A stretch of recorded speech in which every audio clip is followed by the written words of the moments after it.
Hello, hello. Good evening. This is The Checkpoints, hosted and co-authored by Elena Kvantilashvili. And myself, I'm Georgi Sakadze. Every Sunday, we're here in our Forbes studio to talk about business and economics. Yes, it's 10 p.m. sharp, and we start the show that will be full of exclusives and original stories. You're right, Elena, and let us start with the virtual visit of the EBRD President Odile Renaud-Basso to Georgia. Despite some awkwardness of the Zoom era, she still had a very extensive meetings with the government, President of Georgia, Central Bank, representatives of the business community and civil society organization. This visit is very important since the previous 5-year strategy of the EBRD is drawing to an end. 2020 was a record year for EBRD support to Georgia.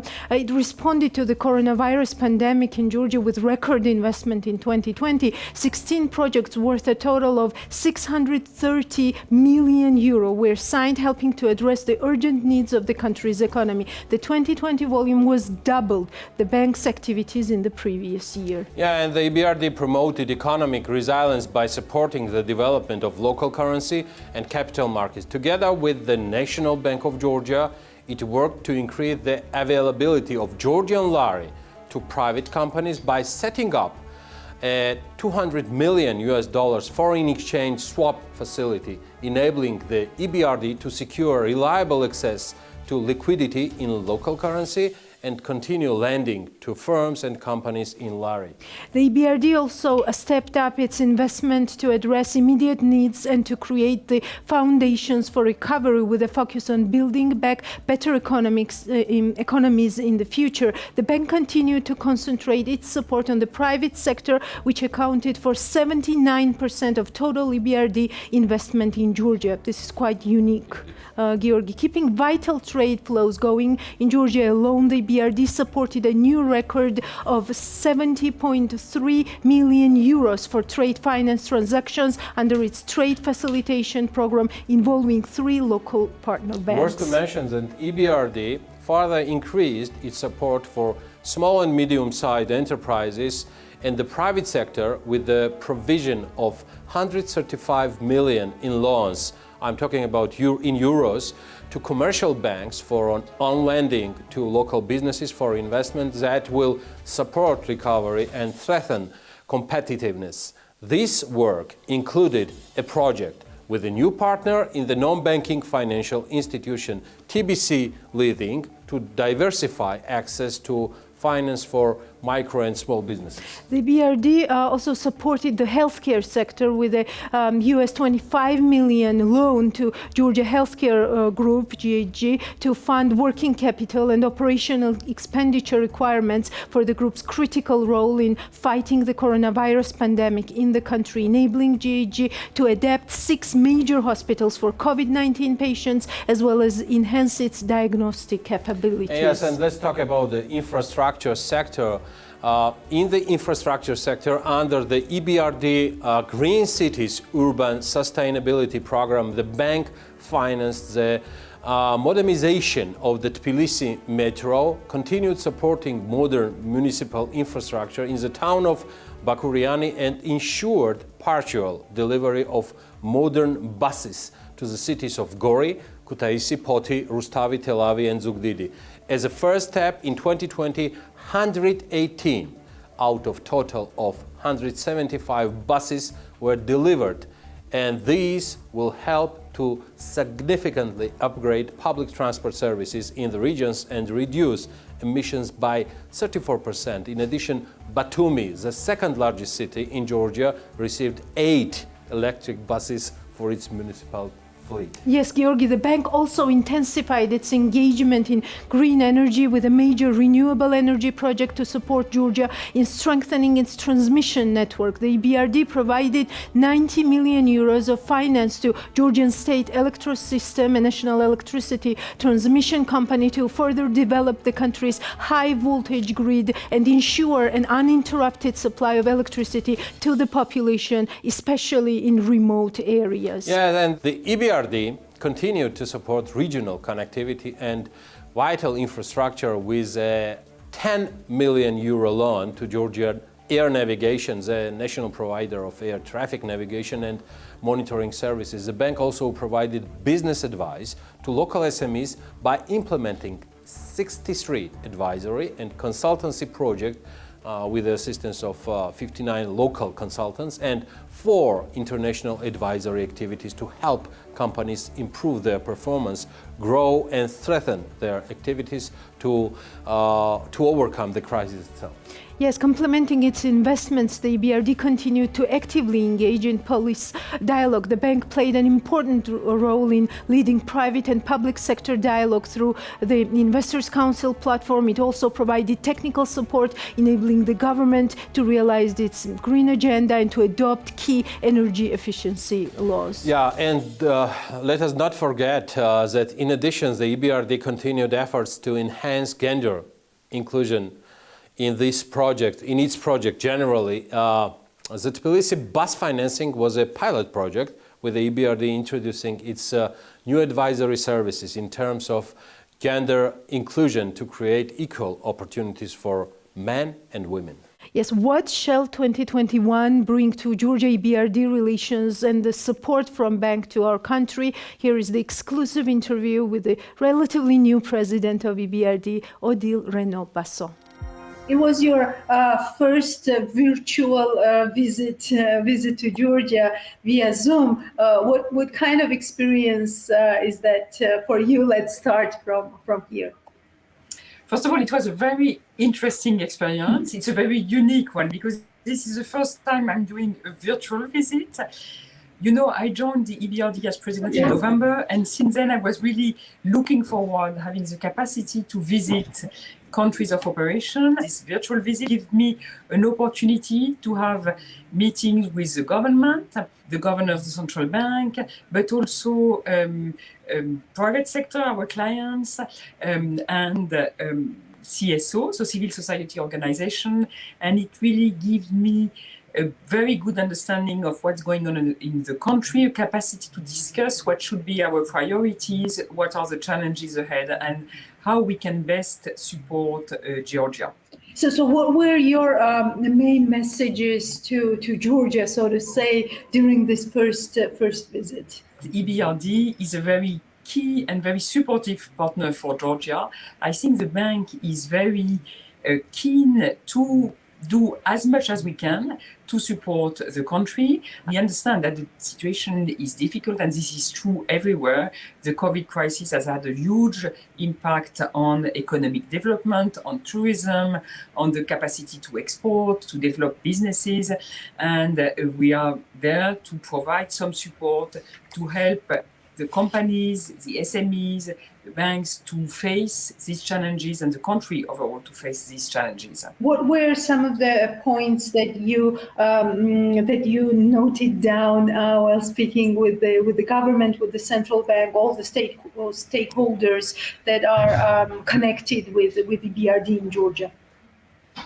I think there is with the government a very common view of what should be the priorities, and the fact that we are in a situation where first the priority is to continue to support the economy to face the shock, but then to prepare the recovery and the idea to build back better, which is to take advantage of the crisis to reconstruct, to develop new investment in areas that will be very important for the future of the country. So I think we have same views than the government on the need to develop the private sector activity, on the importance for reform to support the accession, the rapprochement coming closer to the EU, and also to develop renewable energy infrastructure so as to enhance connectivity.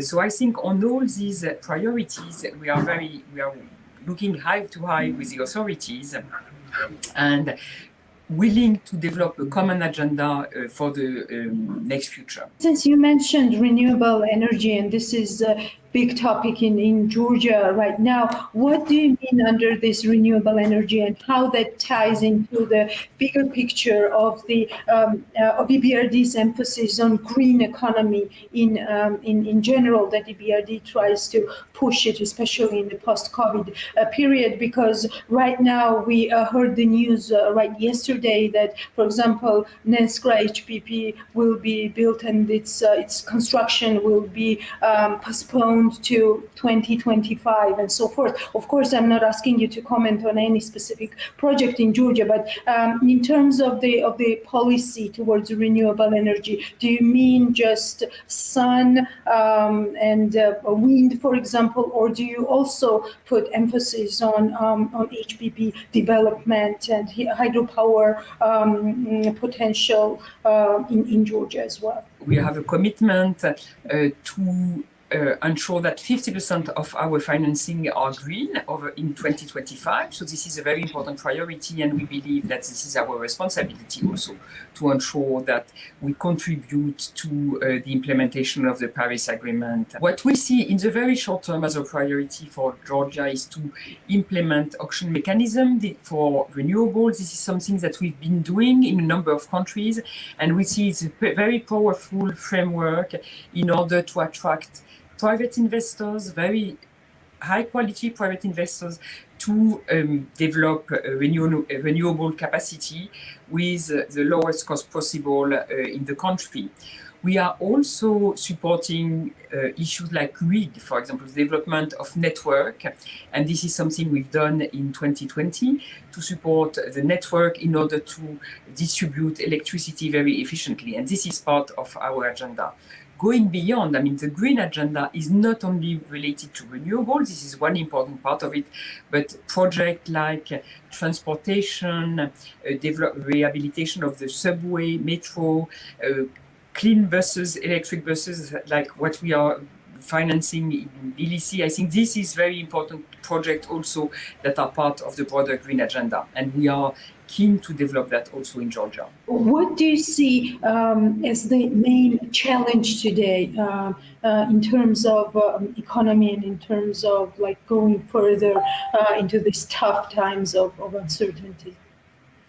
In the very short term, I mean, the COVID has had a very strong impact on growth. Growth in Georgia is expected to rebound in 2021 quite significantly, but of course there are still a lot of uncertainties because it will depend on the development of the pandemic.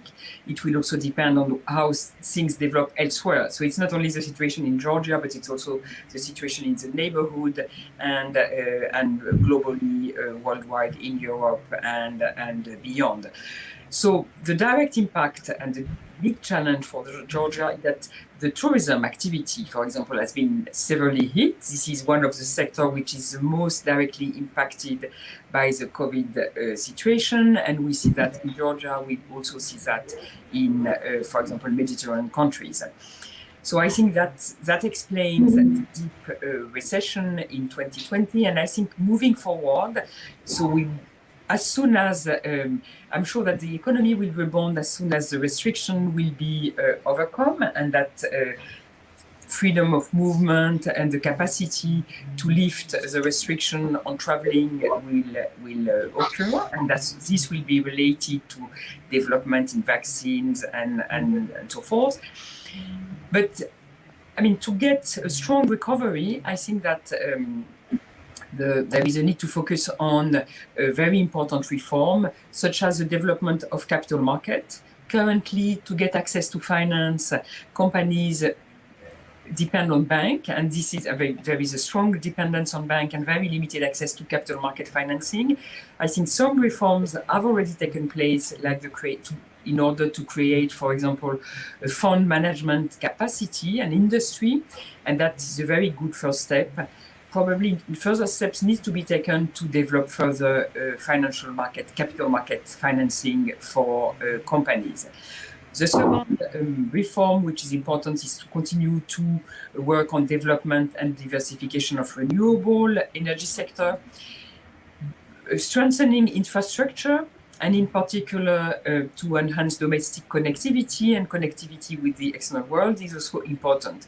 There are also non-important economic reforms on which I think the government should focus, which is education system, all the work undertaken to come closer to EU standards, and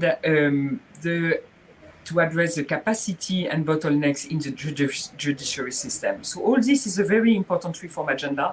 I'm sure the government is very committed to deliver on that, and this will help the economy to recover after the big crisis we've seen in 2020. You mentioned reforms, and due to EBRD's efforts in Georgia, we have a very good platform, which is Investors Council, where these reforms are being discussed, and the voice of the business community is also heard during these reforms, which to me is very important. But do you think that due to pandemic and because of these uncertain and tough times, this council should also focus on some practical issues, not only reforms, but some practical issues that might be on the table right now in in front of the business community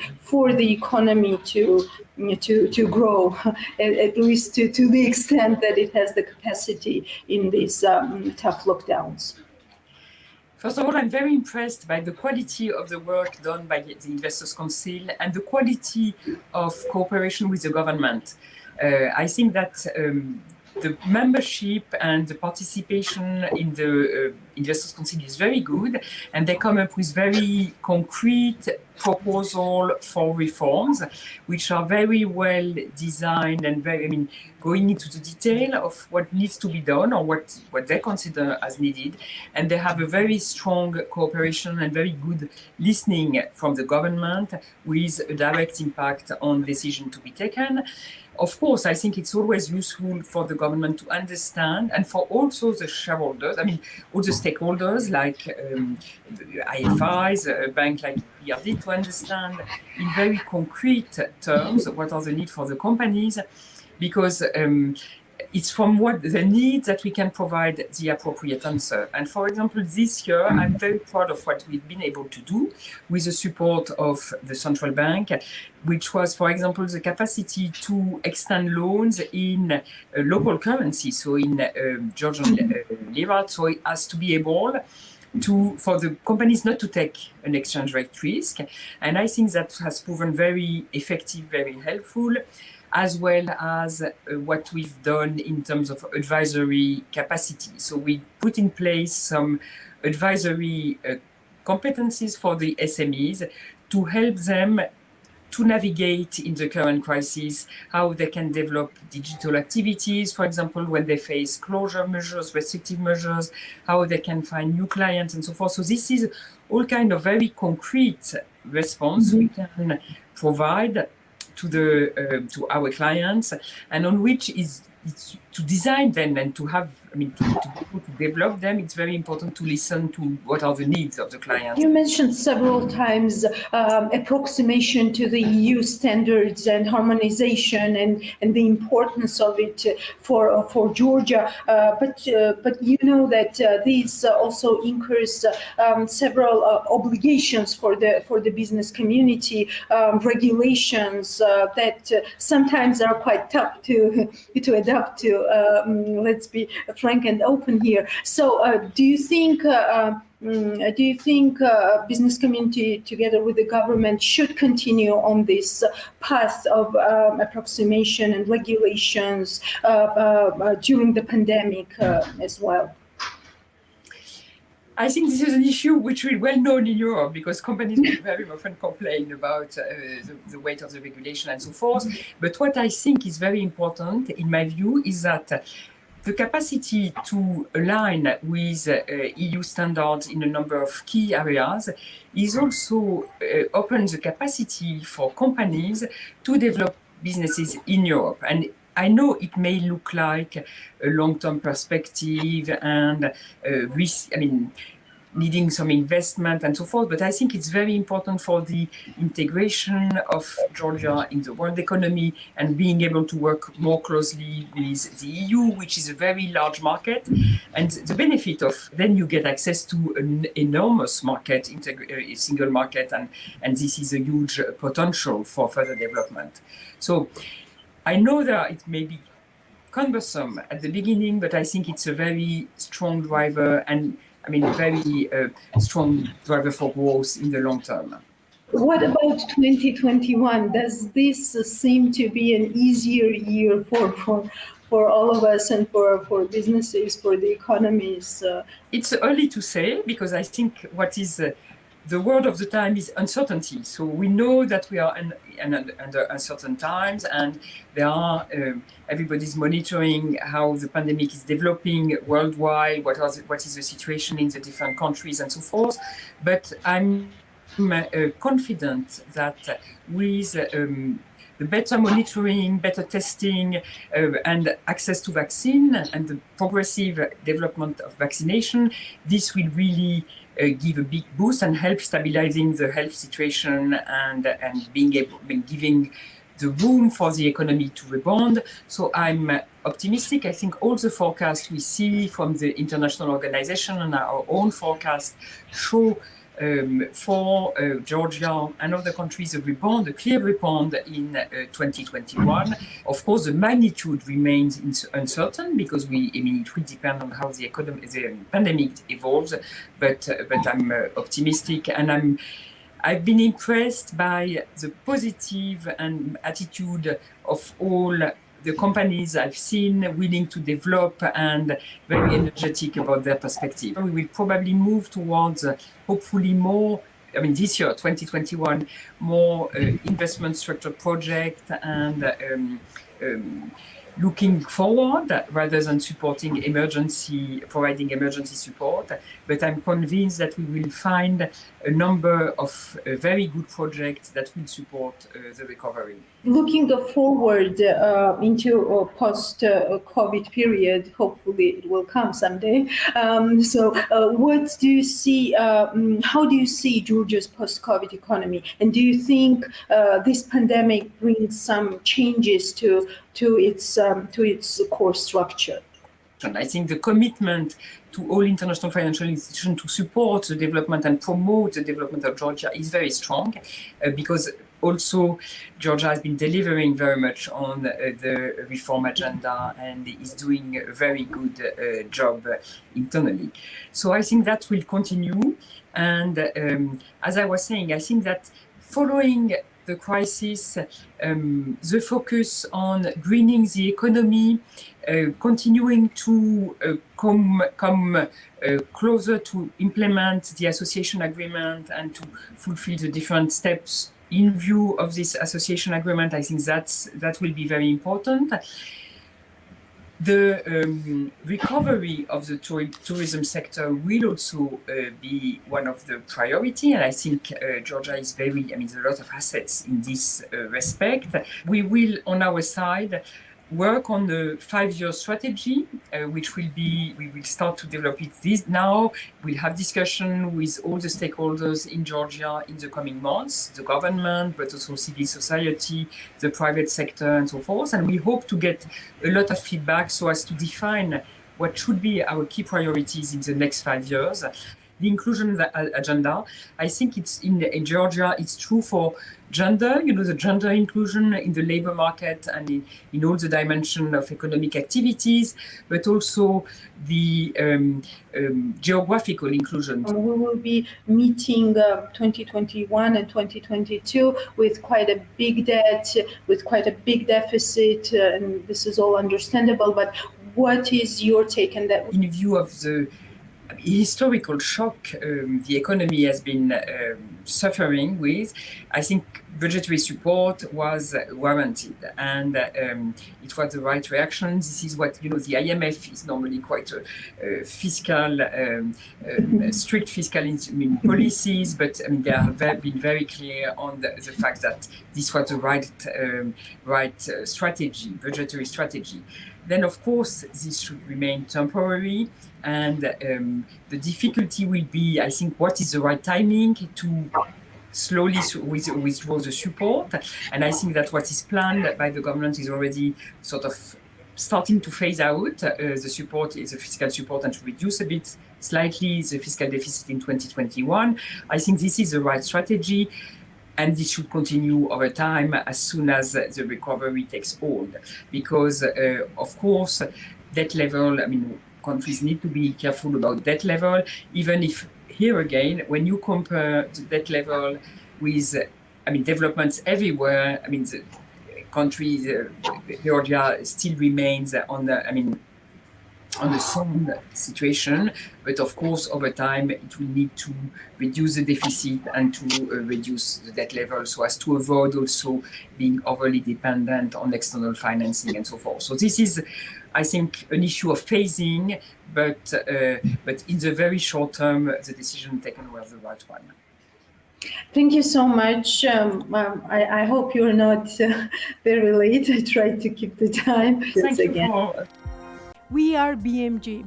Follow and subscribe for business and economics news.